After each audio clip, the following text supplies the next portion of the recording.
So hello everybody and welcome to my YouTube channel. My name's Gary. The reason I've set up this channel is because 7 days from today I'm having a total knee replacement on my right knee after having suffered problems now for a number of years. I want to use the channel if I can to inspire people to do what they can to keep themselves as fit and active for as long as possible. A little bit of background. I'm 63 years of age and I've done in excess of 20 long distance triathlons encompassing Ironman, Challenge and of course the Outlaw Triathlon.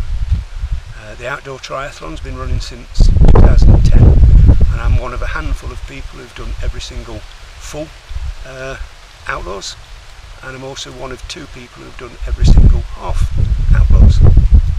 My intention next year is to do the 3 races again, but of course that all depends on my recovery. And what I want to do is show that if I can manage to get back to full fitness, having undergone this surgery, then no matter what your issue is, then hopefully you can get back to where you want to be. At the moment I'm in Lanzarote training. All the advice I've been given prior to the operation is that the stronger I can make the joint, the better, and the better chance I've got of a good recovery. So I'm out here for a couple of weeks, doing quite a lot of cycling, and I'm on halfway through my last run at the moment. I've done about 2.5 miles of a 4 mile run. I've always had problems with my knees ever since a teenager. I was diagnosed with something called osteoarthritis disease in both knees, which is basically the inflammation of the tibial tuberosity, which is the bone just below your kneecap. It's caused by the bone growth and then tight quads pulling on that bone, and unfortunately for myself both knees collapsed. I ended up being in plaster for I think it was about 3 months. The unfortunate thing after that as well was the advice from the doctors was I had to stop all sports, particularly tennis and cycling, but I wasn't allowed to resume sports until I'd finished growing. And back then you did what your doctor advised, and I'll probably come on to that again in a little bit more detail in another video. In my 20s, same as most people, I went to the gym and started doing a little bit of work, and surprisingly what I found was the more I did, the better my knees felt, and I was able to do things like power jumps and squat thrusts and shuttle runs, all of which I expected to really aggravate the knees, but they didn't. And obviously what was happening was the stronger I was making them, the better it was. I wish I'd been given that advice 10 years prior. I tore my cartilage chasing a car thief in about 1990 and ended up having an arthroscopy in my left knee, and then I think it was 6 years later in 1996 a similar thing happened on my right knee. I had an arthroscopy there. By that time I'd started doing more triathlon and running and cycling in general. Fast forward then to 2014 and I developed a bone spur underneath my right kneecap, and that ended up having what's called a lateral release, again another keyhole surgery. It was quite coincidental that the day prior to the operation I received notification that I'd been successful in the ballot for the London Marathon, and I discussed that with the surgeon and he said, yeah, you'll be fine. It was October, you'll be fine running the marathon 6 months later. And then when I woke up from the anaesthetic, the surgeon was sat at the side of me, which is never a good sign.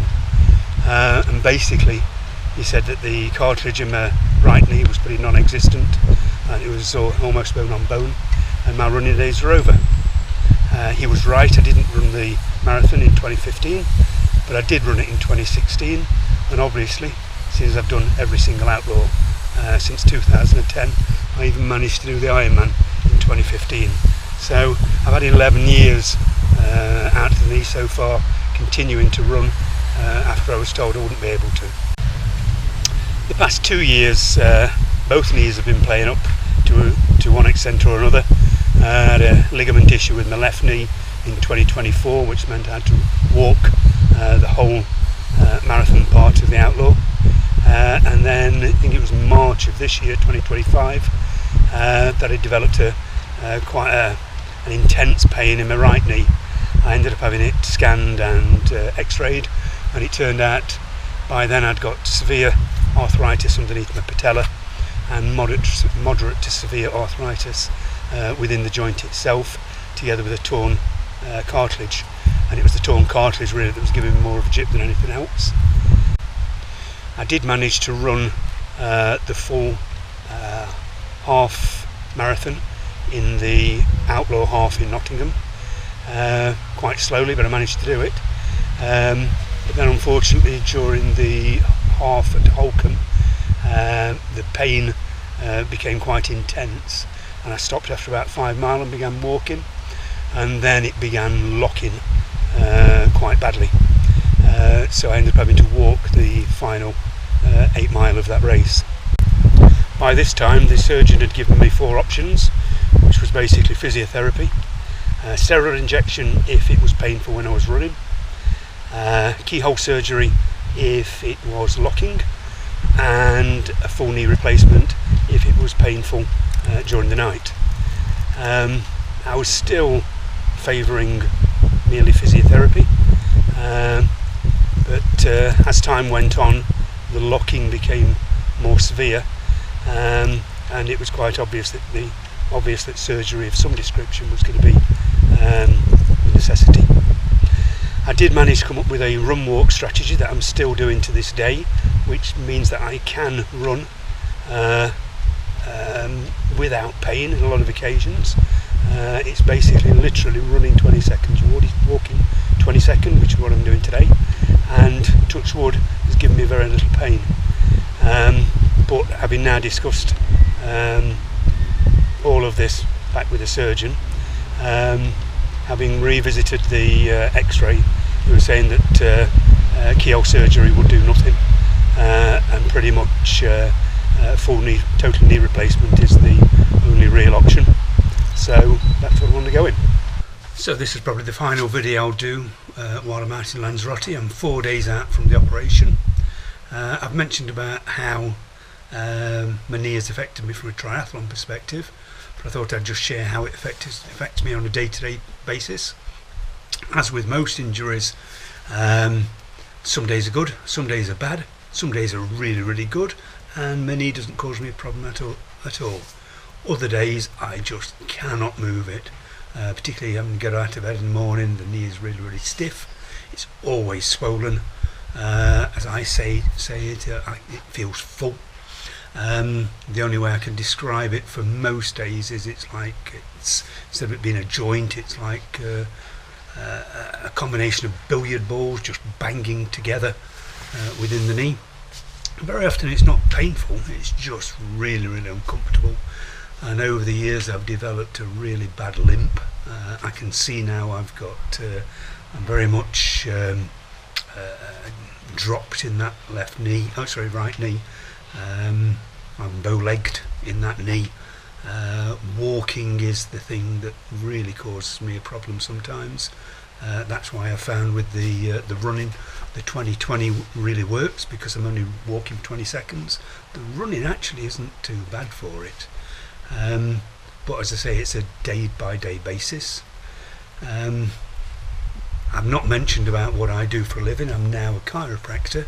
I've been doing that for just over 10 years.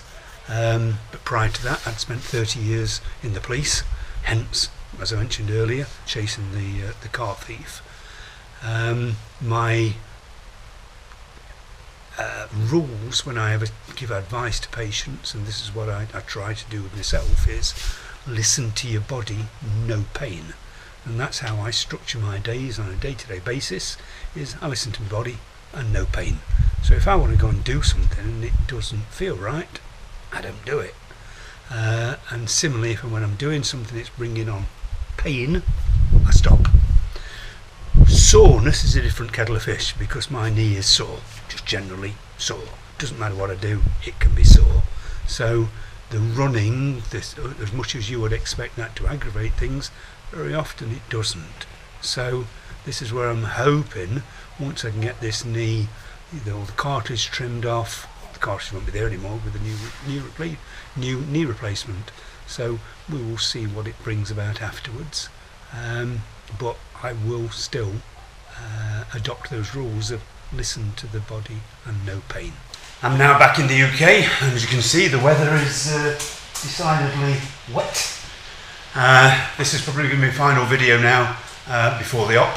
I'm now 48 hours away from that. My intention after the operation is to do a compilation video every week, just showing how the wound's healing, how I'm hopefully progressing. I should point out I'm not a YouTuber, I've not done anything like this before, I've not got all the special equipment, so apologies if there is any wind noise on any of the videos. Please give me any comments as to, and any questions that you might have as to what content I could provide, or how I could make the videos any more interesting. But yeah, see you on the other side.